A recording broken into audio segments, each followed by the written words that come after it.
So dito may tagas rin, pero dito sa likod, so mas malala yung tagas.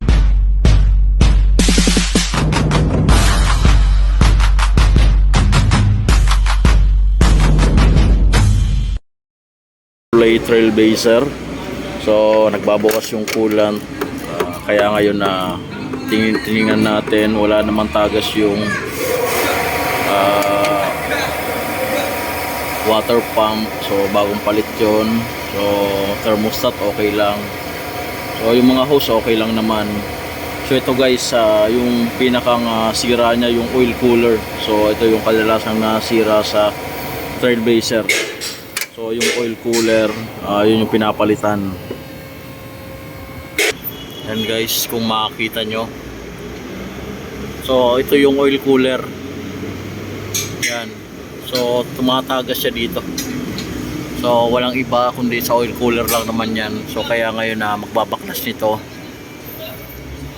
so magpapalit ito para mawala na yung problema. Yan. So ang tatagalin dito, itong bracket na to, yung auto tensioner tatanggalin para mabunot lang to. Then guys, so nagtanggal dito ng filter housing. So kailangan din magtanggal ng belt. Yan. Itong turbo hose kailangan rin tanggalin. So ito, hindi ko sa inyo papakita ko yung pasunod-sunod na pagtanggal. So at least may idea kayo kung paano malaman kung bakit nagkakaroon ng pagbawas ng coolant. So para ano lang, idea lang guys, para maka-related sa problema ng Trailblazer nyo kung magkataon.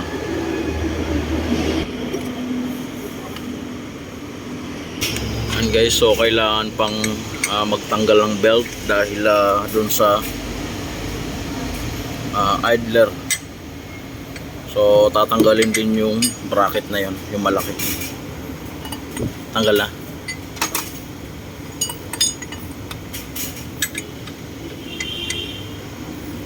Okay. Yan. Okay na.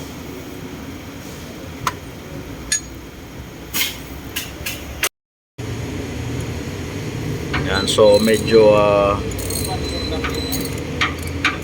maskip lang to guys, pero tiyagaan nyo.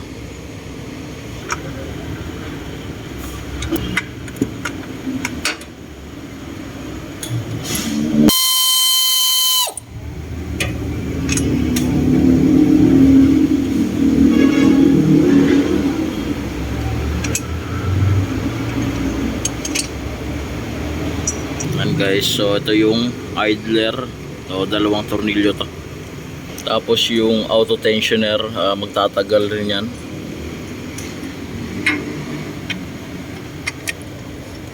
Yan.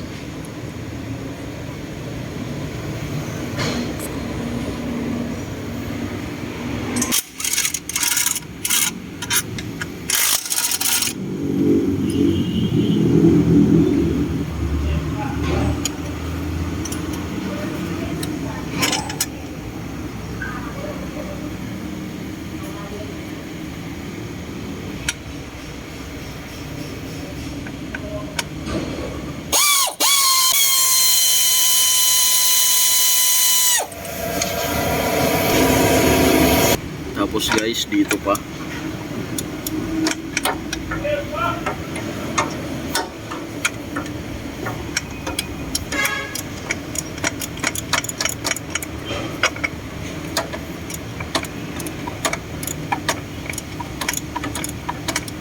So kung makita nyo, gumagalaw na yung bracket.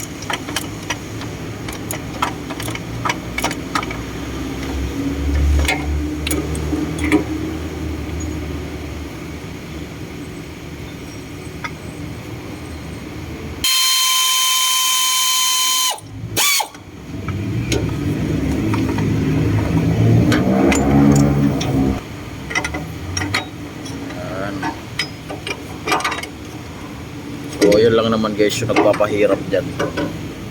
Tapos nandito na.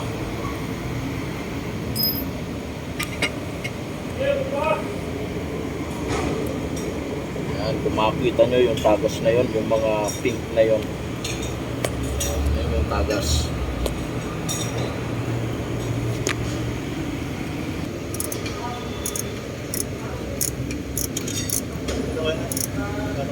Yan guys, so magtatanggal pa rin itong hose na to. So yung galing sa air filter,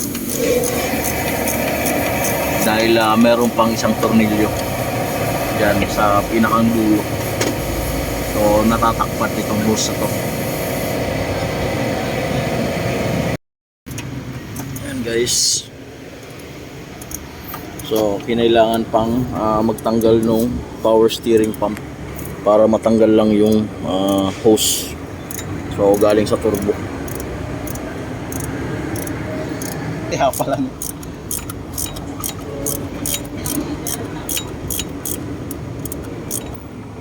Bata.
Hello sir.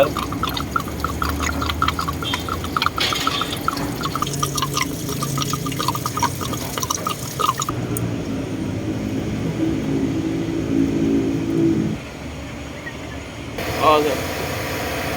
Guys, yan, so kung makikita nyo, tumagas na siya. Yan, so papalitan natin to. So, kasama na to, tapos itong assembly na to. Yan guys, at dahil assembly na yung nakuha natin, so kasama to, so kasama sa papalitan to. Yan, so hindi lang yung oil cooler, so kasama tong filter housing. Yan, so yan, tanggalin natin dito, so yung gusto lang tatanggalin, tapos ito, tapos yung dito, tapos yung dito guys.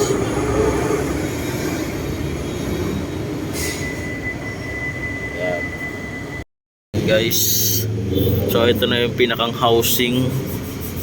Yan, so meron na ring tagas, kaya sakto yung pagpalit natin. So assembly. Yan. So para hindi pa ulit-ulit yung trabaho natin. Yan. So dito may tagas rin, pero dito sa likod, so mas malala yung tagas. So kaya assembly yung pinadala natin. Yan guys, dito na yung pamalit natin. Yan, so assembly.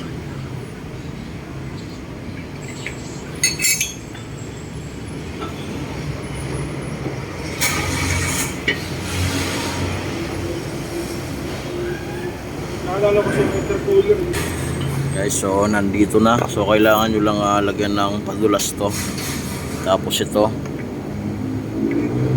lagyan rin natin ng padulas to para hindi sumala yung mga goma. So, tapos ito, yan. So assembly na siya. Yan.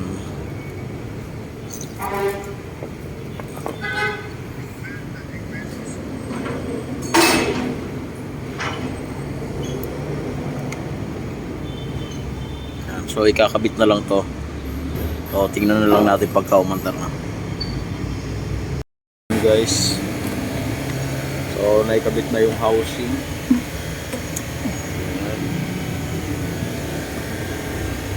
Yan guys, so naikabit na. So ito guys, chinek na. So yung bagong assembly may kasamang filter. So chinek lang natin kasi baka mamaya walang laman to. So pangit. Yan. So merong laman na oil filter. Tapos yung dito ikakabit na lang yan. Tapos papandarin na natin kung talagang okay na. Yan. Guys, so nabuo na. Yan.